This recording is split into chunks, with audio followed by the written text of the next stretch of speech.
الحمد لله نحمده ونستعينه ونستغفره ونؤمن به ونتوكل عليه ونعوذ بالله من شرور أنفسنا ومن سيئات أعمالنا من يهده الله فلا مضل له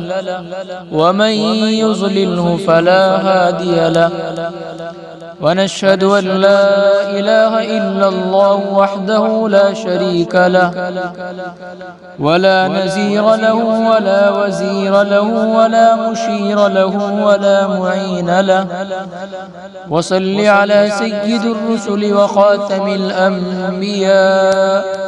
المبعوث إلى كافة للناس بشيرا ونذيرا وداعيا إلى الله بإذنه وسراجا منيرا أما بعد فأعوذ بالله من الشيطان الرجيم بسم الله الرحمن الرحيم يا أيها الذين آمنوا قوا أنفسكم وأهليكم نارا وقودها الناس والحجارة صدق الله العظيم وصدق رسوله النبي الكريم ونحن على ذلك من الشاهدين.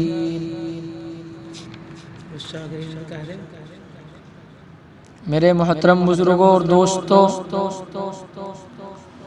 کافی دیر سے ذہن میں بات گردش کر رہی تھی کہ آخر آج اتنے بڑے مجمع میں، آج اتنی بڑی محفل میں کس طرح اور کیا عرض کروں، خصوصی طور پر ایسے وقت میں کہ جہاں ہم سے بڑے موجود ہو، وہاں کوئی اچھوتی اور نئی بات کیا کہی جا سکتی ہے. اس لیے بہتر معلوم ہوتا ہے کہ میں آپ حضرات کے سامنے ایک سوال چھوڑ دوں جس پر آپ اور ہم سب مل کر غور کریں، اور اس سوال کو نام دیا جا سکتا ہے اولاد کے حقوق. میرے عزیزو، اس سوال کو قرآن و حدیث کی روشنی میں پیش کرنے کی ضرورت اس لیے پیش آئی کہ شب و روز ہمارے سامنے مسلسل اس طرح کے مسائل پیش ہو رہے ہیں کہ بعض بچے شکایت کرتے ہیں کہ ہم پڑھنا لکھنا چاہتے ہیں اور اعلیٰ درجوں تک تعلیم حاصل کرنا چاہتے ہیں، لیکن ہمارے والدین ہمیں منع کرتے ہیں، ہمارے والدین ہم کو منع فرماتے ہیں، کوئی ہنر کوئی فن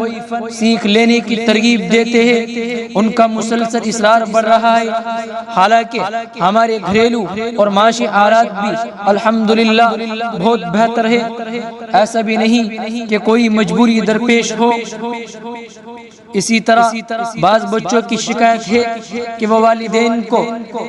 نکاح کا اشارہ کرتے ہیں تو ان کے والدین یہ بات کہہ کر ٹال دیتے ہیں کہ ابھی کوئی عمر نہیں نکلی، یا پہلے ایک پختہ اور شاندار مکان بن جانے دو، یا تمہاری چھوٹی بہن بڑی ہو جائے تو تمہارا اور اس کا رشتہ ایک ساتھ کر دیں گے. اسی طرح اور بھی وجوہات ہیں. مثلا ہم مسلم محلوں اور بازاروں میں جا کر دیکھیں کہ مسلمان کے وہ چھوٹے چھوٹے بچے، مسلمان کے وہ ننھے ننھے بچے کہ جنہیں آج کسی مکتب یا مدرسہ یا کسی جامع کی زینت بننا چاہیے تھا یا کسی یونیورسٹی کی زینت بننا چاہیے تھا، آج وہ ہوٹلوں اور سنیما گھروں کو آباد کر رہے ہیں. میرے عزیزو، اگر آپ کسی اجنبی شہر میں جا کر، اگر آپ کسی اجنبی شہر میں جائے اور وہاں جا کر مسلمان محلوں کو معلوم کرنا چاہے، مسلمان محلوں کو پتہ کرنا چاہے، تو آپ خود اندازہ کر لیں کہ جہاں بھی کسی گلی کے کونوں چوراہوں یا پان فروشوں فروشوں کی دکان کے پاس نوجوانوں کو بیڑی، سگریٹ، سٹا اور شراب نوشی کے ساتھ گلیوں میں گفتگو کرتا ہوا پائے، اور بوڑھوں کو چائے خانوں میں اخباری حالات پر بحث و مباحثہ کرتا ہوا دیکھے، چھوٹے چھوٹے بچوں کو گلی کوچوں میں ننگا پھرتا ہوا دیکھے، مٹی اور کیچڑ میں کھیلتا ہوا دیکھے، گھروں کے اطراف میں کچرا اور غلاظت کے ڈھیر لگے ہوئے دیکھے، عورتوں کو میلی کچیلی حالت اور بکھرے ہوئے بالوں میں دیکھے، دروازوں اور چبوتروں پر بیٹھے یا کھڑے ہوئے باتیں کرتا ہوا دیکھے، گھروں سے ٹی وی اور موسیقی کی آواز آ رہی ہو تو بغیر کسی سے پوچھے، بغیر کسی سے معلوم کیے آپ یہ فیصلہ کر سکتے ہیں، آپ یہ سمجھ سکتے ہیں کہ مسلم آبادی ہے۔ میرے بھائیوں، اس طرح کی اور بھی وجوہات و عوامل ہیں جنہوں نے اپنے دل میں فکر پیدا کی کہ آخر اس مسئلے کا حل کیا ہو۔ میں نے دیکھا کہ تمام کتابیں والدین کے حقوق کے موضوع پر بھری پڑی ہوئی ہے، ہمارے مقررین، واعظین اور خطبہ حضرات کا تمام زور اسی موضوع پر صرف ہو رہا ہے۔ بے شک یہ موضوع درست اور حق ہے، قرآن و حدیث میں بھی والدین کے حقوق بہت تفصیل سے درج ذیل ہے۔ میرے بھائیوں، لیکن میں آج پوچھنا چاہتا ہوں، کیا کبھی اس بات پر غور نہیں کیا جا سکتا کہ آخر اس موضوع کو بار بار بیان کرنے کی ضرورت کیوں پیش آتی ہے؟ یہی وجہ ہے کہ اولاد نافرمان ہو رہی ہے، اولاد والدین کے ساتھ مقابلہ کر رہی ہے، اولاد نہ والد کا حق ادا کرتی ہے، اولاد نہ والدہ کا حق ادا کرتی ہے، اولاد نہ ماں کی خدمت کرتی ہے، اولاد نہ والدہ کی خدمت کرتی ہے، نہ انہیں اللہ تبارک و تعالی کے عذاب کا کوئی ڈر محسوس ہو رہا ہے۔ والدین کی نافرمانی انہیں جہنم تک لے جائے گی۔ میرا عزیزو، خلاصہ یہ ہے کہ اولاد بالکل بے اسی کی زندگی گزار رہی ہے۔ اس لیے میرے دوستو، میں آج صاف طور پر یہ عرض کر دینا چاہتا ہوں کہ اس میں سراسر والدین کی غلطی اور خامی ہے، کیونکہ انہوں نے اولاد کے حقوق ادا کرنے میں چشم پوشی کی، تو آج اولاد بھی ان کے حقوق ادا کرنے سے گریز کر رہی ہے۔ تو اب بتائیے کہ اس میں کیا حرج ہے؟ اگر والدین اپنا حقوق ادا کرے تو کوئی وجہ نہیں کہ اولاد بھی ان کے حقوق ادا نہ کرے۔ میرے بھائیوں، کتنے ہمارے مسلمان ایسے بھائی ہیں جنہیں اپنے حقوق کا تو علم ہے مگر اپنی اولاد کے حقوق کے علم کے بارے میں نہیں جانتے۔ اپنے حقوق کا مطالبہ تو وہ اتنا جم کر کرتے ہیں، اپنے حقوق کا مطالبہ تو وہ اتنا ڈٹ کر کرتے ہیں جیسا کہ انہوں نے اپنی تمام اولاد کے حقوق ادا کر دیے ہو۔ میرے عزیزو، حالانکہ ہزاروں میں آپ کو گنے چنے چند لوگ ایسے ملیں گے جو اولاد کے تمام حقوق کما حق ادا کرتے ہیں۔ میرے بھائیوں، اب جنہوں نے اولاد کے حقوق خود ہی ادا نہیں کیے تو انہیں حقوق کا مطالبہ کرنا بھی درست نہیں۔ ایسے والدین کو، ایسے ماں باپ کو سیدنا حضرت عمر فاروق رضی اللہ تعالیٰ عنہ کے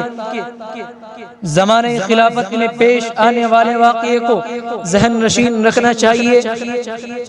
امیر المؤمنین حضرت عمر فاروق رضی اللہ تعالیٰ عنہ کی عدالت میں ایک باپ نے اپنے بیٹے کے خلاف مقدمہ دائر کیا اور کہا کہ میرا بیٹا میرا حق ادا نہیں کرتا، وہ مجھے نظر انداز کرتا ہے۔ امیر المؤمنین نے اس کے بیٹے کو بلوایا، بیٹا آ گیا تو بیٹے نے کہا، اے امیر المؤمنین، کیا اولاد کا والد پر کوئی حق نہیں ہوتا؟ کیا سارا باپ کا ہی اولاد پر حق ہوتا ہے؟ کیا سارا باپ کا ہی بیٹے کے اوپر حق ہوتا ہے؟ امیر المؤمنین حضرت عمر فاروق رضی اللہ تعالیٰ نے ارشاد فرمایا، ہاں کیوں نہیں، اولاد کا بھی باپ کے ذمہ حق ہے۔ لڑکے نے کہا، اے امیر المؤمنین، وہ حق کیا ہے؟ آپ ان کو بتلا دیجئے۔ امیر المؤمنین حضرت عمر فاروق رضی اللہ تعالیٰ نے ارشاد فرمایا، باپ کے ذمہ اولاد کا یہ حق ہے کہ وہ نکاح کرتے وقت اپنی اولاد کے لیے اچھی ماں کا انتخاب کرے۔ میرے عزیزو، اسی طرح وہ اپنی اولاد اولاد کا اچھا سا نام رکھے، اس کے بعد اسے قرآن کی تعلیم دے، یعنی تعلیم سے آراستہ کرے۔ لڑکے نے جواب دیا، اے امیر المؤمنین، میرے باپ نے تو ان میں سے میرا ایک بھی حق ادا نہیں کیا، میرے باپ نے تو ان میں سے میرا کچھ بھی حق ادا نہیں کیا، اس لیے کہ میری والدہ، میری ماں مجوسی، میری ماں مسلمان نہیں ہے، مجوسی ہے، اسی طرح میرا نام جال رکھا۔